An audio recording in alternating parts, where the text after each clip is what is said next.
안녕하세요, 성진입니다. 고장 스레드에 대해서 설명하도록 하겠습니다. 일반적으로 유닉스에서는 멀티 프로세스 모드를 지원해서 다중 프로그래밍 환경을 지원하고 있습니다. 우리가 일반적으로 프로그램을 실행하다 보면 여러 개의 프로세스를 동시에 실행할 필요가 있는데요. 여러 개의 프로세스를 동시에 실행하기 위해서는 프로세스를 여러 개 띄우는 방법도 있지만 스레드를 이용해서 우리가 쉽게 처리할 수가 있습니다. 이번 장에서는 QT에서 제공하는 멀티 스레드에 대해서 보고요. 그 다음에 타이머라든가, 그 다음에 스레드라든가, 그 다음에 QT에서 다른 프로세스를 실행하는 방법이라든가, 그 다음에 프로세스 간에 통신하는 IPC에 대해서 보도록 하겠습니다. 일반적으로 멀티 스레드 환경이라고 부르는 것은요, 동시에 여러 가지 작업을 실행을 하는 겁니다. 그래서 일반적으로 우리가 멀티미디어 환경에서 스레드 작업을 하게 되는데, 음악을 들으면서 녹화를 한다던가 아니면은 인터넷을 하면서 음악을 듣는 이렇게 동시에 여러 작업을 실행할 수가 있습니다. 그래서 이런 거를 보통 다중 프로세서 시스템이라고 부릅니다. 멀티 스레드를 하게 되면요, 일반적으로 복수의 CPU가 갖고 되어 있거나 아니면 클래스 시스템에서 좀 더 빠른 속도를 제공할 수가 있습니다. 멀티 스레드 같은 경우에는 각각의 CPU마다 따로 돌아갈 수가 있기 때문에 속도가 빠른 장점을 가지고 있습니다. 멀티 스레드 아닌 단일 프로세스 같은 경우에는 아무리 CPU가 많다 그래도 하나의 프로세스가 실행이 되기 때문에 다른 프로세스는 동작을 하지 않고 하나의 프로세스만 동작을 하게 됩니다. 그래서 복수의 CPU가 있는 경우에 멀티 스레드 환경을 사용하게 되면 훨씬 더 빠른 속도를 낼 수가 있습니다. 하지만 스레드라는 것 자체가 개념이 복잡하고 사용하기가 어렵기 때문에 초보자들이 쉽게 이해하기 어렵다는 단점을 가지고 있습니다. 일반적으로 스레드가 사용하기 어렵기 때문에 이걸 보다 좀 편하게 사용할 수 있는 방법이 타이머라는 방법이 있는데요. 타이머 같은 경우는 아주 반복적이고 간단한 일을 주기적으로 수행할 때 실행을 합니다. 일반적으로 우리가 타이머를 이용해서 많이 실행을 하는 게 시계 같은 게 있는데요. 시계 같은 경우에는 1초 주기로 우리가 시간을 갱신을 하게 됩니다. 그래서 타이머를 사용하게 되는데요. QT에서는 Q타이머 클래스에서 타이머를 지원을 하고 있습니다. Q타이머 클래스는 Q오브젝트 클래스를 바로 상속을 받고 있고요. 기본적인 타이머 관련된 이벤트는 메소드들은 Q오브젝트 클래스에서 바로 적용을 하고 있습니다. 그리고 타이머의 정확도는 시스템마다 다른데요. 대부분의 시스템에서 20ms의 정확도를 가지고 있고요. 운영체계에 따라서 전체 타이머의 개수를 제한할 수가 있습니다. 그리고 Q타이머 같은 경우에 Q스레드 클래스보다는 사용하기가 쉽지만 보다 세밀한 제어가 필요한 경우에는 Q타이머보다는 Q스레드 클래스를 사용하시는 게 좋습니다. Q타이머의 기본 클래스인 Q오브젝트 클래스에서 제공해주는 타이머 관련된 메소드에 대해서 한번 보도록 하겠습니다. Q오브젝트 클래스는 우리가 앞에서 봤던 시그널 렌스를 뿐만 아니라 타이머와 관련된 기능들을 제공하고 있습니다. 그래서 타이머의 주기를 설정해서 타이머를 실행을 하는 스타트 타이머 메소드라든가 우리가 스타트 타이머 메소드를 실행하게 되면 그 반환값으로 타이머 아이디를 받을 수 있는데 이 타이머 아이디를 이용해서 킬 타이머 메소드를 이용해서 삭제를 할 수도 있고요. 그 다음에 실제적으로 타이머를 실행시키게 되면 우리가 타이머 이벤트라는 이벤트 핸들러를 뒤에 부여해서 사용을 하게 됩니다. 그래서 타이머와 관련된 실행 동작은 타이머 이벤트에서 구현을 하게 되고요. 이 타이머를 실행을 하는 것은 앞에서 봤던 스타트 타이머 메소드를 이용해서 타이머를 시작을 할 수가 있습니다. 그리고 Q오브젝트 클래스의 타이머는 중지될 때까지 밀리세컨드의 주기를 가지고 실행을 하게 되고요. 여기에 그 주기에 0을 값을 주게 되면 매 순간 실행을 하게 됩니다. 그래서 각각의 우리가 빨리 동작을 해야 되는 것 같은 경우는 0을 주시면 되고요. 초단위로 실행을 시키시면 1초 같은 경우는 1000ms이기 때문에 1초는 1000의 값을 주시면 됩니다. Q오브젝트 클래스 예를 보면요. 일단 우리가 Q오브젝트 타이머를 사용하기 위해서는 Q오브젝트 클래스를 상속받는 클래스를 정의하시고 그 다음에 타이머를 여기다가 재구현하기 위해서 프로젝트 멤버에다 집어넣으시면 됩니다.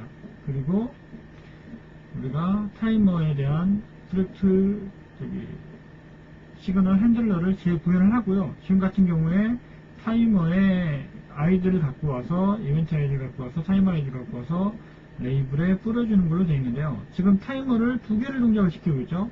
하나는 50ms 단위로 동작을 시키는 게 있고요. 하나는 1초 단위로 동작시키는 게 있는데 계속 50ms 단위로 그 레이블에 타이머 아이디가 나오다가 1초 단위로 두 번째 타이머 아이디가 나오고요. 그 다음에 다시 첫 번째 50ms로 나오다가 아마 이게 중복되는 게 있기 때문에 어느 게 먼저 실행이 될지 모르겠지만 두 개의 타이머가 동시에 돌아가는 예제입니다.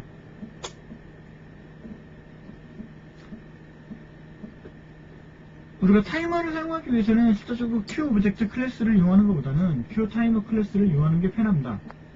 그래서 Q 타이머 클래스는 타이머 시그널과 단발성 타이머를 제공합니다. 그래서 다양한 타이머의 어떤 세팅이 가능하고요. 여기서 말하는 단발성의 타이머라는 것은 1초 시간이 진행한 후에 딱 한 번만 동작하는 타이머입니다.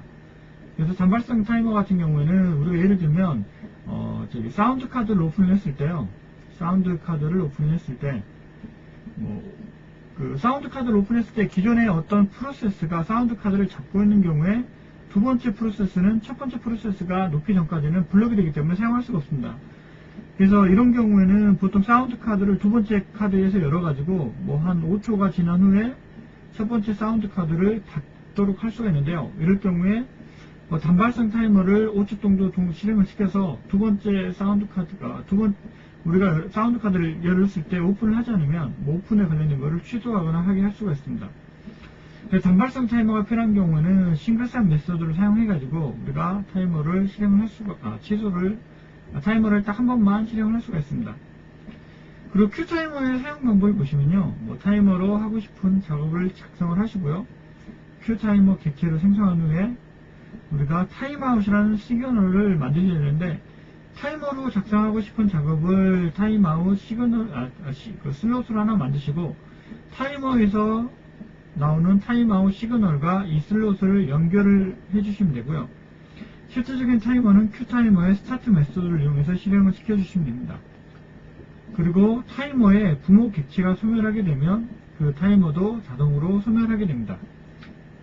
단발성 타이머의 예를 보면요. 다음과 같이 우리가 Q타이머 클래스의 싱글샷이라는 것을 이용해가지고 실행할 수가 있는데요. 지금 같은 경우에는 6 곱하기 1000이기 때문에 6초 후에 어플리케이션을 종료하도록 우리가 프로그램을 실행을 시킬 수가 있습니다. Q타이머 클래스는 우리가 앞에서 봤던 것처럼 먼저 메소드를 선언을 하고요. 일단 저희가 이제 하고 싶은 일에 대한 슬롯을 먼저 정의를 하셔야 됩니다. 그리고 타이머를 만드시고 타이머를 만들고 난 후에 타이머에 보시면 타이머가 저희가 이제 주기적으로 어떤 일을 실행하게 되는데요. 주기적으로 타임아웃이라는 시그널이 발생을 하게 됩니다. 그래서 저희가 밑에서 스타트에서 주기를 넣게 되면 지금 1000 같은 경우는 1초를 넣는데요. 1초 단위로 타임아웃이라는 시그널이 발생하기 때문에 이 시그널과 연결된 고라는 슬롯이 자동으로 실행이 되게 됩니다. 그래서 먼저 슬롯을 사용자적인 슬롯으로 설명하시고요. 그 다음에 그 타이머의 타임아웃 시그널과 슬롯을 연결을 해주시면 되고 마지막으로 타이머의 스타트 메소드를 이용해가지고 타이머에 주기를 줘서 시작을 시켜주시면 됩니다.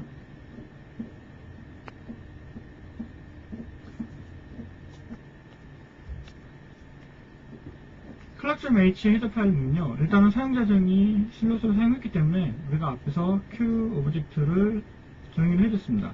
그리고 아래 타이머에서 우리가 Q 타이머에서 사용할 슬롯을 정의를 해줬고요. 그 다음 실제 소스 코드를 보시면 지금 타이머를 일단은 객체를 정의를 하고요. 그 다음에 타이머의 타임아웃과 우리가 앞에서 만들었던 그 클럭 관련된 슬롯을 이렇게 연결을 해줬습니다. 그래서 실제적으로 타이머를 1초 단위로 실행을 하게 됐고요. 타이머 그 슬롯 가서 보시면 실제적으로 현재의 시간을 Q타임으로부터 얻어와가지고 우리가 앞에 봤던 그 레이블에다가 이 레이블에 그 타임을 실질적으로 써주는 걸로 되어 있습니다. 그래서 앞에서 봤던 타이머는 우리가 여러 가지 일을 할 때 간단하게 사용할 수 있는 어떤 그 멀티 프로세스 방법이고요. 실제적으로 이제 복잡한 일을 처리하기 위해서는 타이머보다는 스레드를 이용하게 됩니다. 근데 스레드하고 항상 얘기가 나오는 게 스레드와 프로세스를 비교를 하게 되는데요. 스레드 같은 경우나 프로세스 같은 경우나 우리가 어떤 프로세스나 스레드를 하나 실행하게 되면은 각각 실행 콘텍스트라는 걸 갖게 됩니다. 그래서 프로세스는 처음 시작할 때 실행 콘텍스트라는 걸 하나씩 갖게 되는데, 프로세스 같은 경우에는 우리가 여러 개의 프로세스를 띄우게 되면 각각 그 프로세스마다 실행 콘텍스트를 하나씩 갖게 됩니다. 그래서 이런 실행 콘텍스트는 메모리와 어떤 그 프로세스의 낭비를 가져오게 되는데요. 스레드 같은 경우에는 하나의 콘텍스트 영역을 공유를 해서 여러 개의 스레드를 사용하기 때문에 이 어떤 그 메모리 공유를 통한 어떤 자원의 어떤 효율적인 활용이라든가, 그 다음에 IPC 같은 경우에도 스레드 같은 경우에는 우리가 이제 공유 메모리를 사용하기 때문에 그 전역 변수를 통해서 쉽게 그 데이터를 그 스레드 간에 전달할 수 있다는 장점을 가지고 있습니다.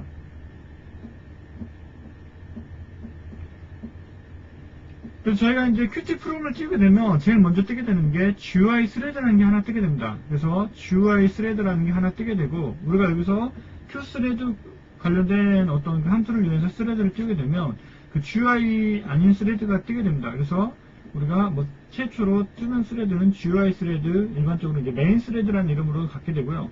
여기서는 이제 UI뿐만 아니라 Qt의 이벤트를 쳐야 됩니다. 근데 여기서 이제 그 GUI 스레드에서 다른 스레드를 띄우시게 될 때 주의하실 점이 있는데요. GUI가 스레드가 아닌 다른 스레드에서 우리가 GUI 관련된 걸 처리하게 되면, GUI에서도 우리가 GUI 스레드에서 GUI 관련된 자원을 접근을 하고, 넌 GUI에서도 GUI 관련된 자원을 접근하게 되면 그 GUI 화면이 깨지거나 아니면 메모리가 깨지는 문제가 발생할 수 있으니까 이런 것을 주의하셔야 됩니다. Qt의 스레드 관련된 클래스를 보겠습니다. Qt는 버전 2부터 스레드를 지원을 했습니다. 그래서 Qt3 이하에서는 스레드를 사용하기 위해서는 우리가 라이브러리를 컴파일할 때 마이너스 스레드라는 옵션을 인수를 주셔야 되는데요. 뭐 다음과 같이 configure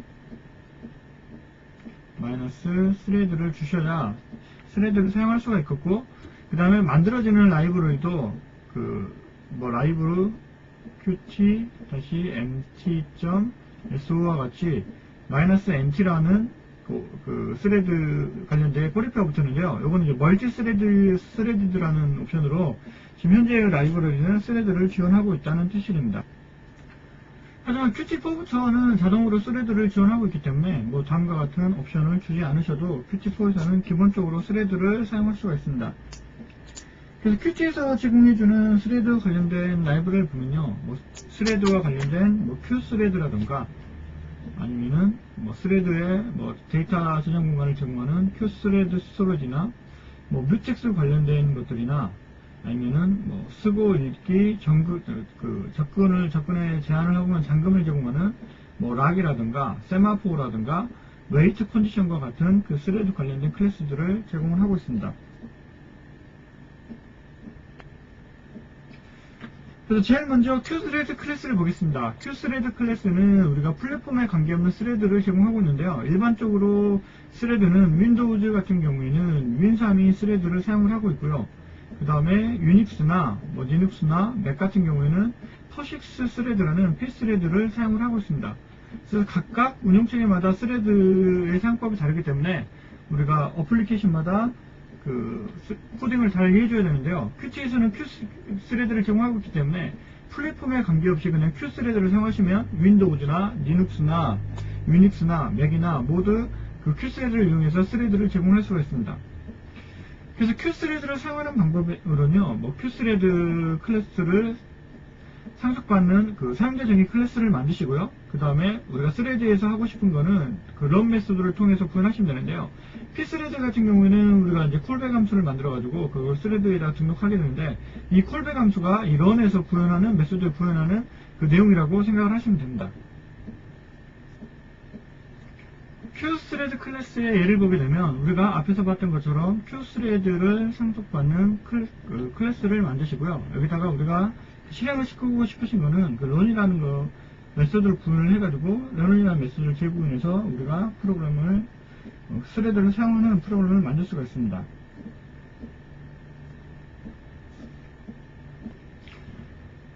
스레드는 이제 저희가 자원에 대한 어떤 제어를 해야 되는데요. 우리가 이제 스레드는 여러 개의 프로세스가 여러 개가 동시에 어떤 그 실행이 되기 때문에 하나의 자원에 대해서 둘 다 접근을 할 수가 있습니다.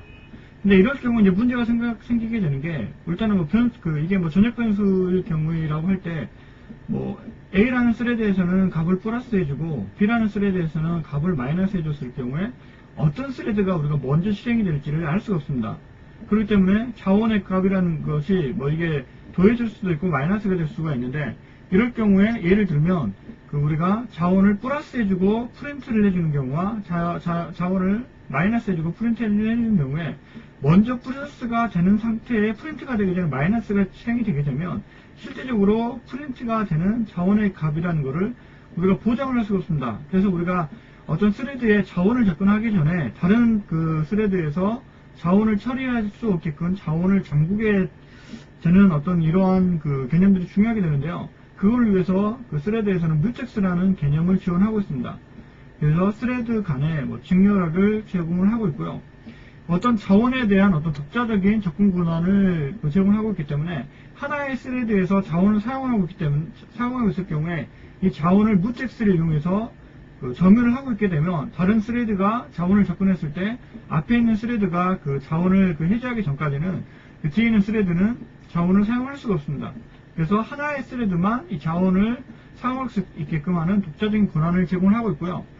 뭐 공유 자원에 대해서는 2개 이상의 스레드가 경쟁을 하게 되는데, 뭐 처음에 그 스레드가 자원을 갖고 있는 경우에 뮤텍스를 이용해서 그 자원을 갖고 있게 되면 두 번째 스레드는 그 첫 번째 스레드가 자원을 해제할 때까지는 블록 상태로 놓이게 됩니다. 그 다음에 스레드에서는 세마포라는 그런 어떤 개념이 나오게 되는데요. 세마포는 그 인도의 제이크스라는 사람이 고안한 알고리즘이고요. 일반적으로 이제 멀티 프로세스 그 프로그래밍 환경에서 우리가 공유 자원에 대한 접근을 제한하는 방법인데, 뭐 차단을 원하는 자원의 세마포를 생성해가지고 해당 자원을 접근할 수 있는 스레드 수를 관리할 수가 있습니다. 세마포 객실을 만들 때 우리가 세마포 인수로서 뭐 카운트 값을 이용해가지고 그 수만큼 우리 자원에 대한 스레드의 접근을 허용하게 되고요. 세마포 중에서 그 자원이 하나인 경우에 우리가 이거를 뮤텍스로 생각할 수가 있는데요. 뮤텍스는 그 자원이 하나인 경우에 어떤 직렬을 제공하는 경우고요. 세마포 같은 경우는 자원이 하나 이상의 어떤 자원에 대한 우리가 접근을 제어할 수가 있습니다. 그리고 이제 세마포 같은 경우는 우리가 일반적으로 이제 식탁에 딸린 뭐 의자수에 비교를 하게 되는데요. 뭐 식탁이 4개인 경우에 4명이 동시에 식사를 할 수가 있습니다. 뭐 지금 같은 경우에는 뭐 식탁이 5명인 경우에요. 우리가 처음에 한 사람이 앉으면 4자리가 남게 되죠. 그리고 이제 세마포 어베일러블 하게 되면 뭐 4개가 지금 어베일러블 합니다. 그 다음에 4명이 동시에 앉게 되면 자원이 없게 되죠. 4명이 이제 5명이 다 앉았으니까. 이럴 경우에는 6번째 사람이 오게 되면 앞에 있는 사람이 일어나기 전까지는 식사를 할 수가 없습니다. 뭐 이런 것처럼 세마포 같은 경우에는 우리가 그 제한이 있는 자원으로 생각을 하시면 됩니다. 그래서 뒤쪽 보시면 우리가 이제 스레드를 직접 사용하는 게 있는데요. 뭐 이 지금 어플리케이션 같은 경우에는 우리가 카메라에 놔두면 그 별도의 스레드로 이게 카운트가 되게 됩니다. 그래서 현재 GUI 스레드가 프로그램을 띄우게 되면 기본적으로 동작을 하게 되겠죠. 그 다음에 여기 카운트가 되는 스레드가 따로 동작을 하게 됩니다. 그래서 이 아래에 있는 버튼을 이용해서 이 카운트를 멈출 수도 있고요. 다시 시작할 수도 있고, 이런 식으로 프로그램을 들어오게 됩니다. 그래서 이 프로그램을 보게 되면 처음에 저희가 이제 스레드를 그 카운트를 하기 위해서 스레드를 하나 생성해야 되는데요. 뭐 다음과 같이 그 스큐 스레드를 상속받는 스레드를 만드셔가지고 안에다가 런에다가 스레드를 동작을 그 스레드에서 이 카운트에 관련된 코드를 집어넣으시면 되는데, 이 안에 보시면 웨이트 컨디션과 뮤텍스를 이용해가지고 프로그램을 동작을 시킬 수 있게 해놨습니다. 그래서 실제적으로 스레드에서 하는 거는 뭐 우리가 이제 기본적으로 뭐 런에서 동작을 하게 되는데요. 런 같은 경우는 그 카운트를 돌면서 우리가 뒤쪽에다가 그 카운트를 돌려가지고 텍스트를 뿌릴 수가 있게 되는데요. 1초간 기다리면서 텍스트를 뿌리겠죠. 그런데 지금 앞에 보시면 이제 그 뮤텍스를 이용해가지고 우리가 다른 데서 지금 이제 접근을 할 수 없게 되는데, 지금 보시면은 우리가 이제 플래그를 줘가지고요. 플래그가 스탑일 경우에는 웨이트 컨디션에서 뮤텍스를 기다리게 됩니다. 그래서 웨이트 컨디션을 가지고 우리가 스탑을 구현하게 되고요. 실제적으로 이 플래그 값을 조정을 해가지고 우리가 멈추게 한다든가 아니면 다시 가게 한다든가 그런 식으로 진행을 하겠죠. 그래서 스탑을 보게 되면 플래그를 스탑을 시키게 되고요. 리즘을 시키게 되면 플래그를 다시 플레이 모드로 바꾸는데, 앞에서 지금 이제 우리가 이제 이 웨이트 컨디션에 관련해가지고 이 뮤텍스의 자원에 관련해가지고 락을 걸어놓게 되죠. 그래서 이 자원에 대해서 변경을 해야 되는데요. 앞에서도 이게 락과 언락을 하는 것처럼 리즘에서도 락과 언락을 하게 되고, 앞에서 이제 웨이트 실질적으로 이 플래그가 스탑으로 들어가게 되면 앞에서 이 스탑으로 가가지고 이 웨이트 컨디션이 웨이트를 하게 되겠죠. 그래서 리즘에서는 이 웨이트 된 거를 이 웨이크오를 해가지고 깨워주게 되게 되면요. 스탑을 하게 되면 앞에서 멈춰 있다가 리즘을 하게 되면 다시 이게 플레이 모드로 바뀌고 웨이크업에서 밑으로 넘어가서 그 1초에 한 번씩 그 앞에 있는 카운트가 갱신이 되게 됩니다.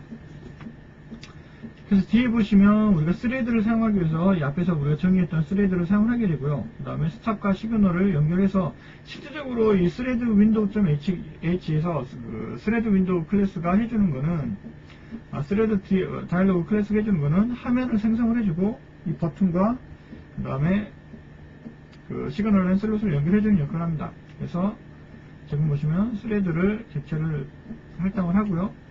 실질적으로 스탑을 누르면 스레드의 스탑을 부르게 되고, 그 다음에 리즘을 누르게 되면 스레드의 리즘을 불러서 이 프로그램이 동작을 할 수 있게끔 해줍니다.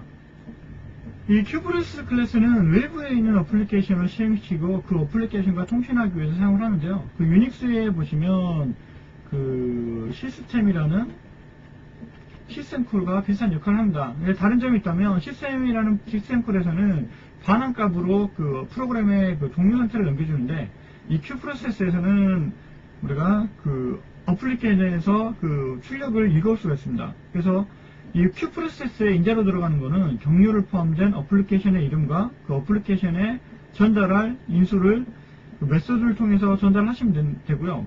현재 뭐 큐 프로세스의 어떤 실행 상태라든가, 그 다음에 프로세스 아이디라든가, 그 다음에 실행된 결과라든가, 뭐 이런 것들은 우리가 그 각각의 메소드를 통해서 얻어올 수가 있습니다.